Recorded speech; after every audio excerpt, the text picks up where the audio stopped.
Hello and welcome. Inspector General of Police says deployment of heavy security to Anambra State is to guarantee that residents feel free to exercise their franchise. Appeal Court in Port Harcourt shifts judgment on the PDP convention to Friday as 4 serving PDP governors woo former Ondo State Governor Olusegun Mimiko. Rumblings in Plateau State House of Assembly, Speaker impeached by 8 lawmakers, but Honorable Abok Ayuba says he remains the Speaker. An Ethiopia airstrike on Tigray kills at least 6 people, including children. Government Defense Action claims attack hit a factory used by rebels. Plus, we'll have international news from our London studio. On Business News tonight, global social media giant Facebook changes parent company name to Meta in major rebranding of its operations.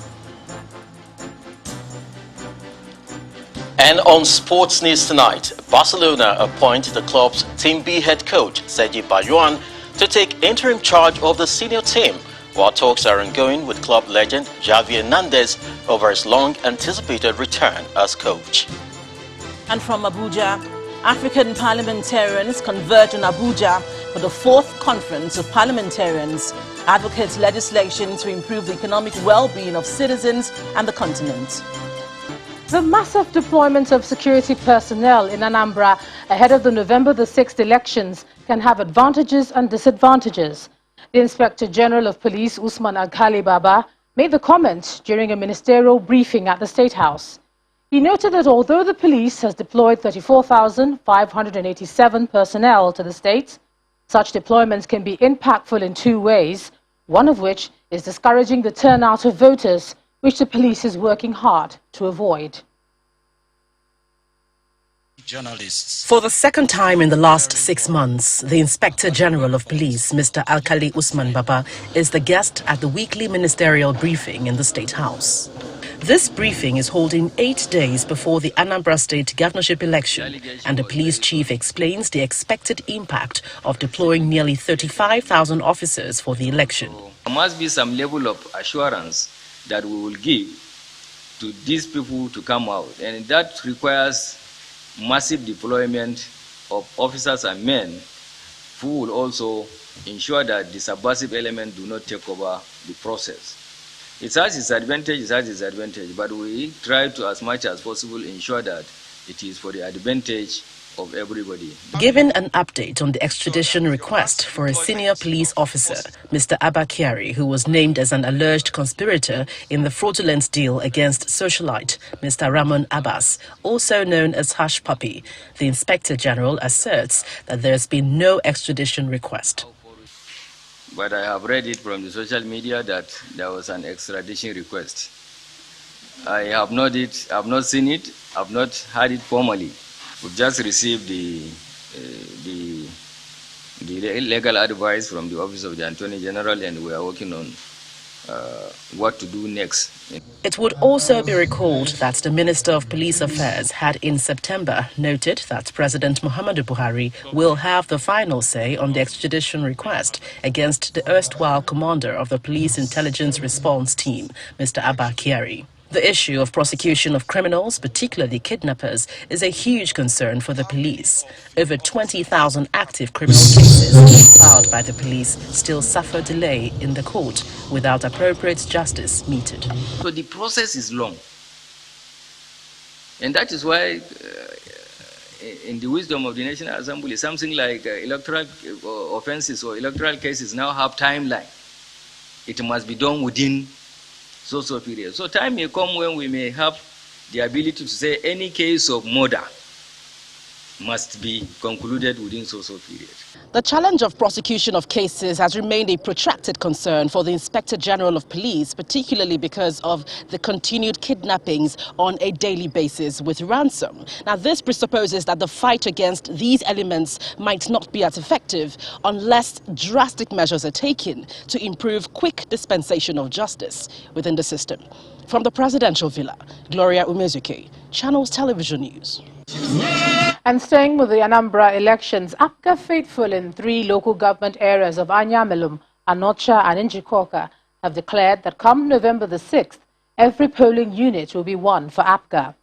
According to them, the party has sustained development in the 3 council areas for close to 16 years. The people made the declaration when the APGA campaign trail toured the 3 local government areas. It's like a reunion of some sort in Ayamelum local government area when the APGA campaign storms the St. Anthony's Catholic Church field, Ifiteogwari. This is the local government area where APGA campaigned for the first time as a political party. Governor Willie Obiano leads the train to present Professor Charles Soludo, the party flag bearer, to the people.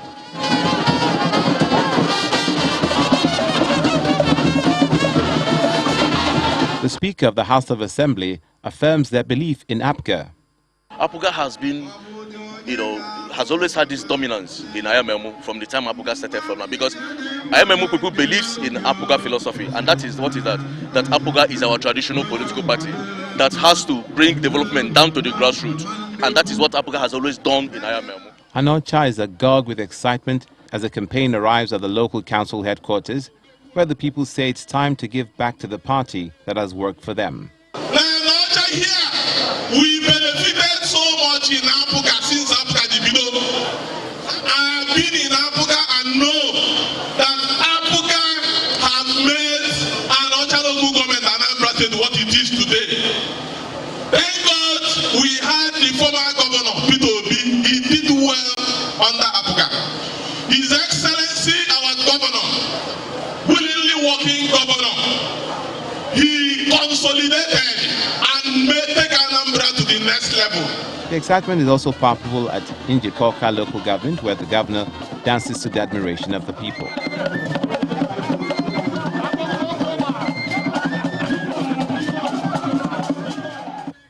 The federal legislator from the area raises hope for the candidate and the party members as he is sure of victory. I believe in Soludo, and I'll be here, and we shall all celebrate. We shall win by the grace of God. While the candidate appreciates the people for their support, Governor Willie Obiano presents him as the best man for the job. He has the reach, he has the wherewithal, he has the cerebral matter to run a state like Anambra. As the countdown continues to the election, stakeholders appeal for the level playing field as well as security for peaceful polls. An appeal court sitting in Port Harcourt, the River State capital, will tomorrow decide whether or not the People's Democratic Party will go ahead with the conduct of its national convention this weekend. A panel of 3 justices, headed by Justice Haruna Samani, reserved the ruling after hearing arguments in the application filed by the former chairman of the People's Democratic Party, Uche Secondus, to suspend the conduct of the convention. The convention is slated for October the 30th and the 31st in Abuja. Many say it's a make or mar convention, but for the chairman of the People's Democratic Party's 2021 Convention Organizing Committee, Governor Amadu Fintiri, the Saturday and Sunday event will open up an opportunity for politicians to defect from other political parties to the PDP.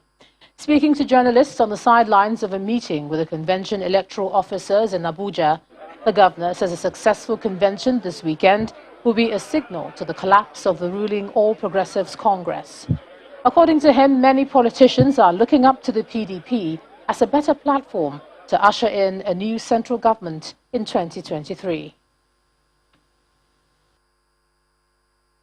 We're at the last lap of having our convention on Saturday, and we felt it is necessary that for us to have one of the best conventions as expected by our supporters and promoters across the country, we need to train those that will go in there to conduct the process. And we've written to INEC, and they've sent some facilitators to come and give us and give our members the training this morning. I foresee that by the end of this convention, which will be adjudged as one of the best in the history, not just of PDP, but in history of any political party ever in this country, is going to close down most of the political parties, especially APC. So with this convention that we are going to deliver, I believe with the democratic process and procedures that we have followed diligently, is going to open floodgate for all of them to come in. And I think is not just because of the convention also, but because of the situation Nigerians are in today. Everybody is not just looking at as PDP to rescue them, but they are looking at PDP as a platform that they will be able to bring in a new government in 2023. Meanwhile, four serving governors of the People's Democratic Party today met with the former Ondo State Governor, Dr. Olusegun Mimiko, in Ondo State. The governors are Seyi Makinde of Oyo, Nyesom Wike of Rivers, Okezie Ikpeazu of Abia, and Aminu Tambuwal of Sokoto. Speaking to journalists after a closed-door meeting, Governors Tambuwal and Wike explained that the governors are in Ondo State to consult with Dr. Mimiko towards bringing him back to the PDP.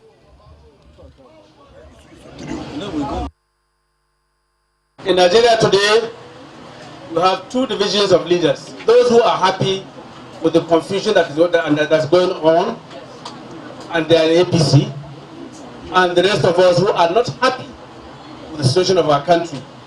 Those of us that are not happy must work together solidly to ensure that we achieve our mission and objective of rescuing Nigeria. And we can only do that by coming together.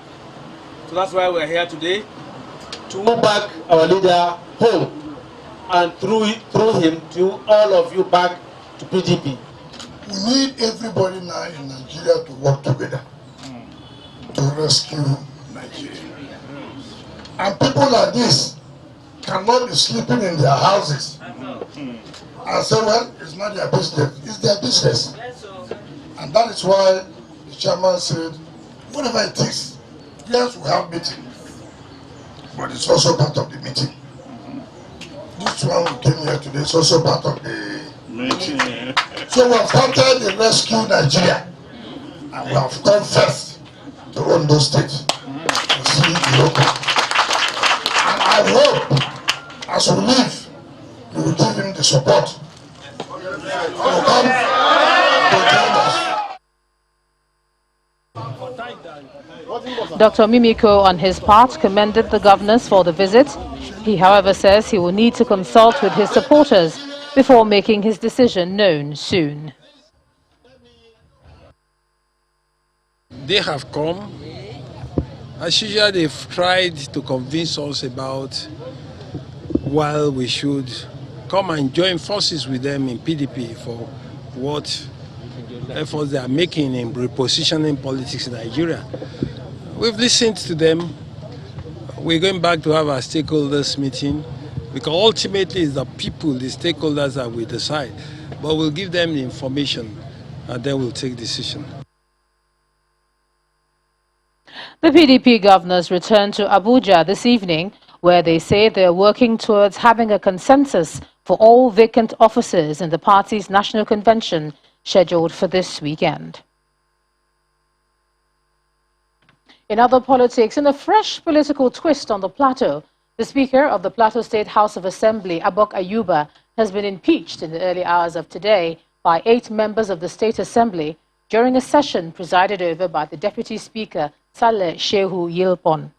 The Majority Leader of the House, Daniel Nalong, says the Speaker was removed on grounds of alleged gross incompetence and financial misappropriation.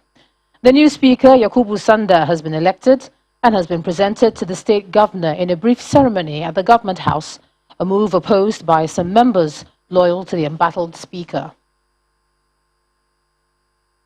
We were prevented by the police, and we are told that the police that came from the Government House to effect this illegality on the people of Plateau State. So, what is the way forward now? The way forward is nothing has happened as far as the law is concerned. Nothing has happened. Nothing took place. There is this illegality, and it shall not stand. Right, Honorable Eight people cannot impeach a speaker on the plateau. This is democracy. Lalong is in power today because of democracy. Nobody, this is not a jungle. Plateau State will never be turned into a jungle, and nobody has a capacity to turn this state into a jungle. Plateau people for Plateau will stand for themselves and help themselves in this situation. 8 people, for God's sake, cannot sit down illegally and impeach the speaker. It's not going to happen. Today, my colleagues have challenged me to to lead them.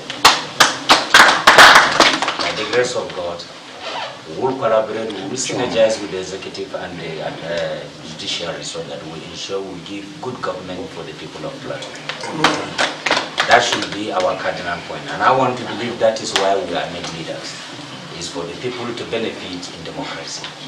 So I want to ask His Excellency of our maximum support, our total collaboration to ensure that the Plateau man smiles after this administration. Meanwhile, there may not be an end in sight to the crisis rocking the Plateau State House of Assembly, with the sitting of 12 members at an undisclosed location presided over by the embattled Speaker Abok Ayuba. At the session, a member representing Pangshing North, Philip Dasson, moved the motion for the suspension of the lawmakers involved in the impeachment saga for gross misconduct, a motion that was eventually ratified by the members present. We have been standing for the people of Plateau State. We stand for the truth, we stand for justice, we stand for the Constitution of the Federal Republic of Nigeria, we stand for democracy. That's all I can say. In part 2, after the break, Nobel laureate Professor Wole Soyinka establishes nexus of governance, decries seeking piecemeal solutions to Nigeria's problems.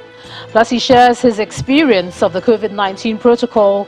After a trip abroad, he did say it was frustrating. All that in a moment. Please join us again.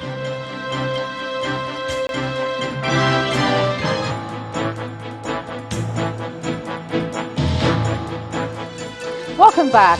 If you've just joined us, you're watching the news at 10 on Channels Television, coming to you live from Lagos. A reminder of our top stories. Inspector General of Police says deployment of heavy security to Anambra State is to guarantee that residents feel free to exercise their franchise. Appeal Court in Port Harcourt shifts judgment on PDP convention to Friday as 4 serving PDP governors woo former Ondo Governor Olusegun Mimiko. Rumblings in Plateau State House of Assembly, Speaker impeached by 8 lawmakers, but Honorable Abok Ayuba says he remains the Speaker. An Ethiopia airstrike on Tigray kills at least 6 people, including children. Government defends action, claims attack hits a factory used by rebels.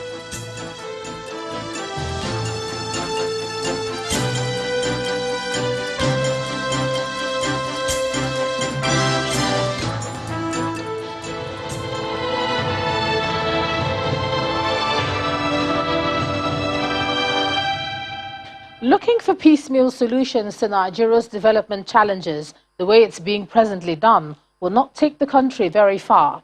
And that's according to Nobel laureate Professor Wole Soyinka, who spoke in Lagos today. Professor Soyinka also used the opportunity to describe the difficulty through his personal experience of fulfilling the COVID-19 pandemic management protocols as they relate to returning to Nigeria. He said he was at the Charles de Gaulle Airport in France. If we're still looking to this government for a solution, then I think we really are lost. We've got to find a way of piling up pressure to enable us to meet as equal beings across the entire nation for a national endeavor involving the various professions, the various group interests, ethnic groups, any sector, productive sector of this nation should be encouraged to come together and really debate the future of this nation. We're going along piecemeal solutions all the time, piecemeal solutions. One way or the other, one misses that sense of a grasp of the totality, an understanding of the connection of one part of governance, one part of civic society to the others, ethnic nationality to the other, even the possibility of evolving an ideology. I don't know, maybe that's too heavy an ambition, but it doesn't matter. At least the capacity, a new trajectory which enables this large piece of real estate with its people to hold together in a productive and dignified and egalitarian manner. This, at the moment, is what is missing. I don't believe that I should require, or any Nigerian should require special permission to enter his or her own country. What the majority of those questions has to do with COVID, I don't understand. I went through it again, some of the questions repeated. I'm telling you that at one stage, 6 Air France staff were working on various computers to generate this permit for which payment have been made.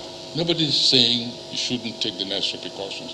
Other nations do it, but I don't believe that other nationals are, not humiliated is the wrong word, no, I just obstructed the way we are.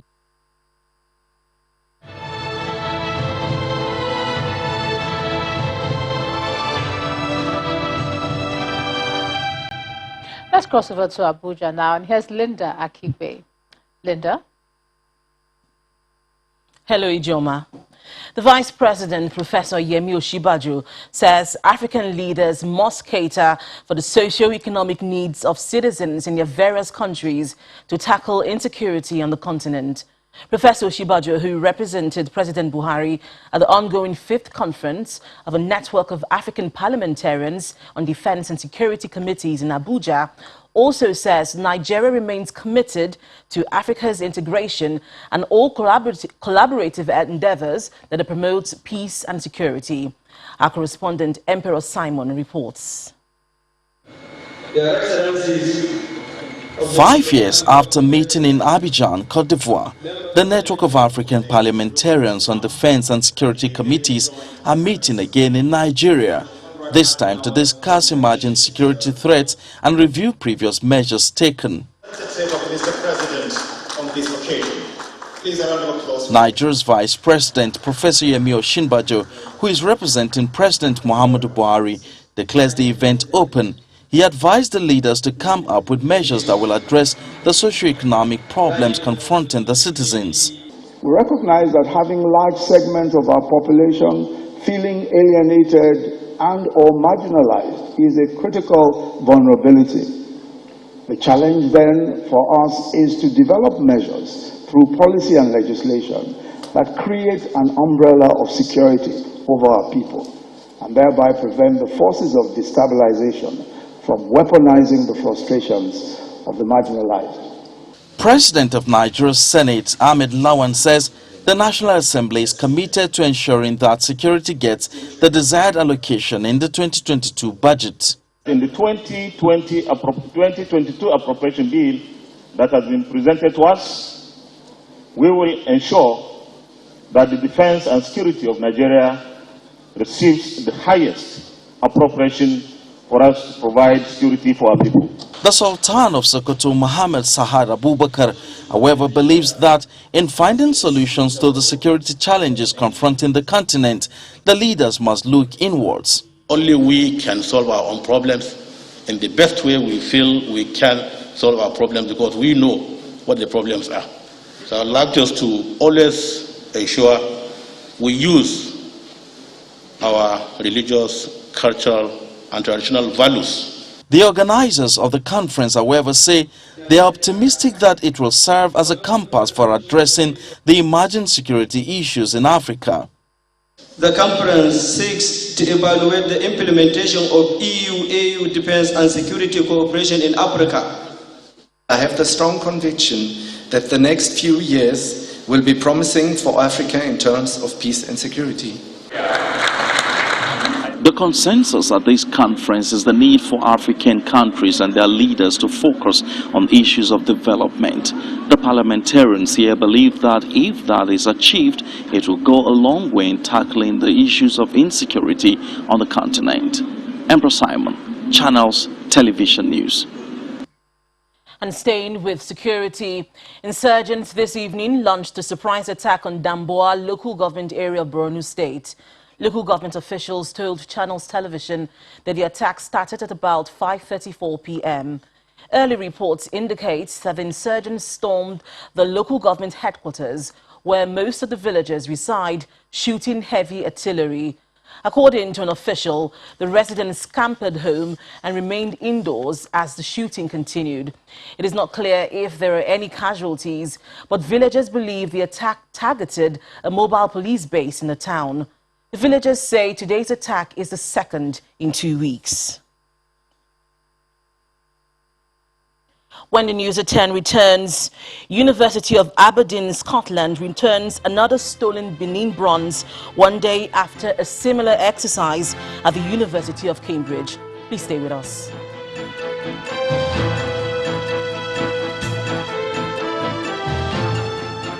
You're welcome back to the news at 10, coming to you live from Abuja. The Minister of Information and Culture, Mr. Lai Mohammed, has been reacting to a recent report by London-based magazine The Economist on the fight against insurgency in the country. According to the minister, it is not correct that Boko Haram was carving caliphates in the country. The minister was speaking at a media conference in Abuja, where he notes that the Boko Haram terrorists were actually surrendering in their numbers, contrary to the reports by The Economist. When The Economist reported a patently wrong and badly researched story, it was immediately amplified by some local media without even interrogating its content. This is totally unconscionable. For example, The Economist reported that the jihadist threat in the northeast has metastasized, and everyone knows that this is totally inaccurate. Again, at a time that Boko Haram and ISWAP are taking on each other in a mutually destructive lockstep, and at a time the terrorists are surrendering in droves as a result of the heavy pounding by the military, it's wrong to say that jihadists are carving out a caliphate in the northeast, as The Economist reported. Today, Boko Haram has no caliphate anywhere in Nigeria. Yet the Nigerian press regurgitated that report by The Economist. President Buhari has approved the construction and equipping of a 14-bed space presidential clinic at a cost of 21 billion naira. The Permanent Secretary State House, Mr. Umar Tijani, disclosed this to members of a Senate Committee on Federal Character while presenting a 40 billion naira budget proposal for the State House. He explained that the presidential clinic was conceived in 2012 by the previous administration and will be open to people from other African countries for medical treatment. And that's all from Abuja. Back to you, Ijoma. Thanks a lot, Linda. It's another win for the Benin Kingdom and indeed Nigeria, as the University of Aberdeen in the United Kingdom has returned another stolen artifact to the country just a day after Jesus College, Cambridge, returned the Okoko statue to the country. The University of Aberdeen became the first institution to agree to a full repatriation from a museum of a Benin bronze in March and completed the return of the sculpture at a handover ceremony today. The sculpture, which depicts the head of an Oba, is one of thousands of religious and cultural artifacts looted by the British forces in 1897 during the destruction of Benin City by a British military expedition. The artifact was purchased by the University of Aberdeen at an auction in 1957. However, a recent review of collections that included research into its place of origin confirmed that it was one of the bronzes acquired in immoral circumstances during the Benin punitive expedition in which the royal palace of the Oba was burned and looted. The younger brother of the current Benin monarch, Prince Agatise Eredua, and the Director General of the National Commission for Museums and Monuments, Professor Abba Issa Tijani, were in Scotland to receive the sculpture. Let's take a look at some business news now, and here's Teniola Shobowali.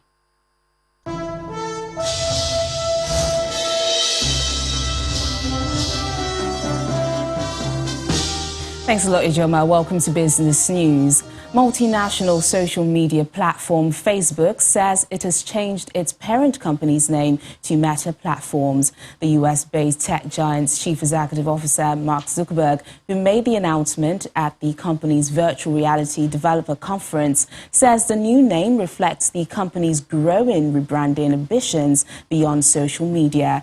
He, however, mentioned that the name change does not apply to its individual platforms such as Facebook, Instagram, and WhatsApp, and the virtual reality brand Oculus. The change to Facebook's parent company's corporate identity comes amid a series of scrutiny and widespread backlash over its business practices, following recent testimony from a former employee and whistleblower, Frances Haugen, to the U.S. Congress.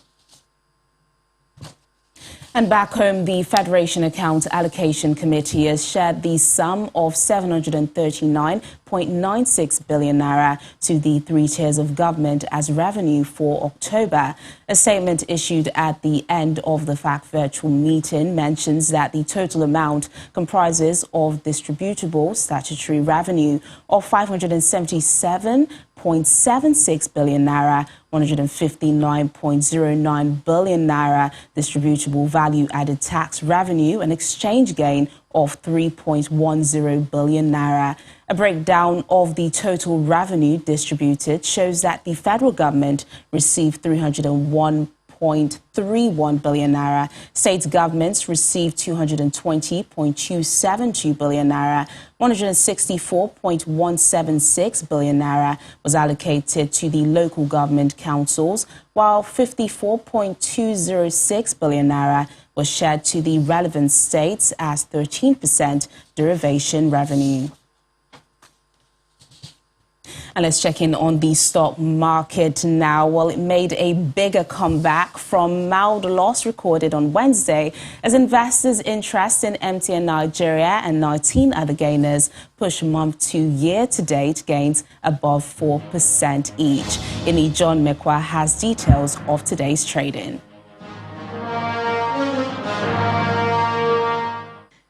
Thank you so much and welcome to the stock market report. Well, remember that pullback for a comeback prediction I made yesterday? It looks like it may have been true because the bull is back. The market surpassed the losses of the last session. It gained 90 billion naira, bringing the all-share index very, very close to 42,000 level. This rebound in the equities market cannot be far away from interests of investors on major influences on the consumer goods. The counter was up 1.47%. Banking was up more than 0.5%. Now, for the consumer goods, it was the impact of Guinness gaining 10%. That's 3 naira to close at 33 naira. Capri also gained 10%, but in its case, that was equal to 80 kobo, and it closed at 8 naira 80 kobo. FBN Holding hasn't totally lost its steam. Almost 163 billion units were traded for 1.87 billion naira, making it the most active shares in the banking sector. Now, heading for the 42,000 level, maybe that will crown the week. We'll look out for that tomorrow. That's the stock market report. I'm Ini John Mekwa. And that's business news tonight. It's back to Ijeoma for the rest of the news at 10. Thanks a lot, Teniola. Still ahead on the news at 10, Ethiopia airstrike on Tigray kills at least 6 people, including children. Government defense action claims attack hit factory used by the rebels. Plus more stories from our London studio. Stay with us.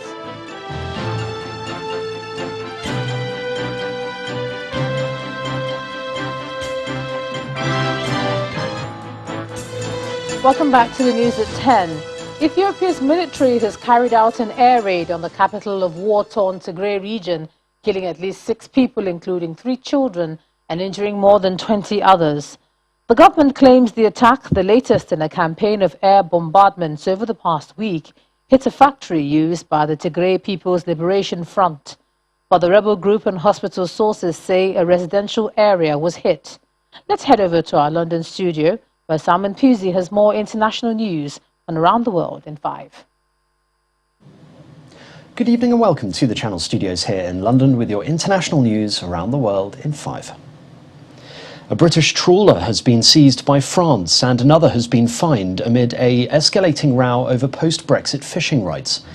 French Maritime Minister Annick Girardin said the ships were cautioned during checks off Le Havre overnight. She said the first did not comply right away and the second was not allowed to fish in French waters, so was detained. A spokeswoman for the UK government said it was urgently looking into reports of French enforcement activity. It is very disappointing to see the comments that came from France yesterday. We believe these are disappointing and disproportionate and not what we would expect from a close ally and partner. The measures being threatened do not appear to be compatible with the Trade and Cooperation Agreement or wider international law, and if carried through, will be met with an appropriate and calibrated response. Shops, restaurants and schools have shut in Moscow in a partial lockdown as Russia battles record COVID deaths and infections. Only essential shops like supermarkets and pharmacies are allowed to open in the capital, while food outlets are only providing takeaways. Authorities have also given workers across Russia 9 days off from Saturday in a bid to curb infections. Russia has reported a record 1,159 deaths from COVID in the past 24 hours. The official data also reveals 40,000 new infections in 85 regions across Russia, another record. The UN Crime Agency says it has recorded Southeast Asia's biggest ever drug seizure. Police in Laos intercepted a truck carrying 55 million amphetamine tablets and more than 1.5 tons of crystal meth. The discovery came after police stopped a truck carrying beer crates in Bokeo, which borders Thailand and Myanmar. The area known as the Golden Triangle has a long history of being a major drug-producing hotspot. The volcano, which has been erupting on La Palma for 5 weeks, is now more active than ever. That's according to officials there.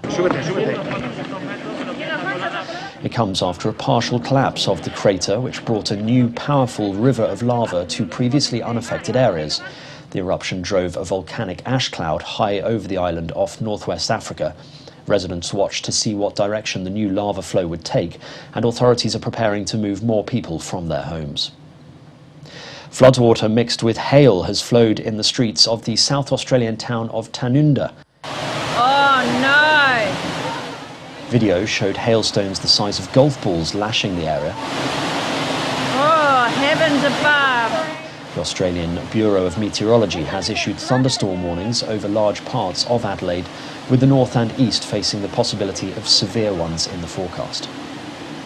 The 26th edition of the Paris Chocolate Exhibition has kicked off with the theme of Renaissance.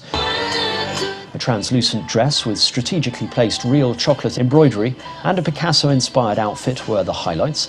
It is the first time the Salon du Chocolat trade show has been held since the pandemic. Each year, thousands of visitors flock to the Parc des Expositions in Paris to peruse the stands of the 280 exhibitors present. And finally, visitors to Amsterdam may soon spot a self-driving watercraft cruising silently through its ancient canals. Meet the electric-powered vessel called Rowboat, which it's hoped will transform use of the city's waterways for the better. After 4 years of trials with smaller versions and refinements of the concept, the makers have shown off the first 2 full-size functional boats. It's hoped they will soon be able to ferry passengers, as well as cleaning up any rubbish in the canals without the need for a driver. And that's your international news around the world in 5. Now back to the Channel studios in Lagos.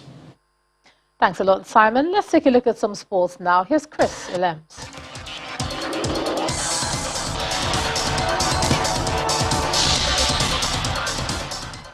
Thank you. And now to sports stories. Barcelona have appointed Sergi Barjuan as their interim coach following the sacking of Ronald Koeman, while the former Spanish champions are close to finalizing Xavi Hernandez's long-anticipated return as coach. Barjuan, who was in charge of the club's B team, had been introduced to the senior squad earlier today by club president Joan Laporta. His first game will be at home against Alaves on October the 30th. David Hansen, the organizer of the flight in which Argentine striker Emiliano Sala died, has been found guilty by majority verdict of endangering the safety of an aircraft. Sala was involved in a £15 million transfer to Cardiff City from Nantes and was travelling between the two cities when the single-engine plane flown by David Ibbotson plunged into the English Channel in January 2019. The court heard that Ipotsing, who regularly flew for Hedsing, did not hold a commercial pilot's license, a qualification to fly at night, and his rating to fly the plane had expired. Hedsing will be sentenced on November the 12th. Anthony Joshua has confirmed he would be willing to fight Deontay Wilder after his rematch with Alexander Usyk. The Brit is set to face Usyk in spring after triggering the rematch clause in his contract following the loss of his WBA, WBO, IBF and IBO titles to the wily Ukrainian southpaw last month. Joshua's defeat to Usyk means a long-awaited All-British undisputed with Fury is off the table for the time being. Wilder's co-manager Shelley Finkel revealed that the bronze bomber would be interested in the fight with the Brit. That'll be all on sports news. Back to you, Ijoma.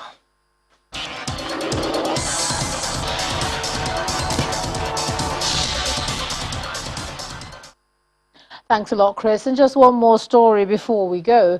The Nigerian Army has taken delivery of 60 new VP-1 type tracked armored personnel carriers manufactured in China to boost the ongoing war against Boko Haram insurgency and banditry in the northeast and northwest.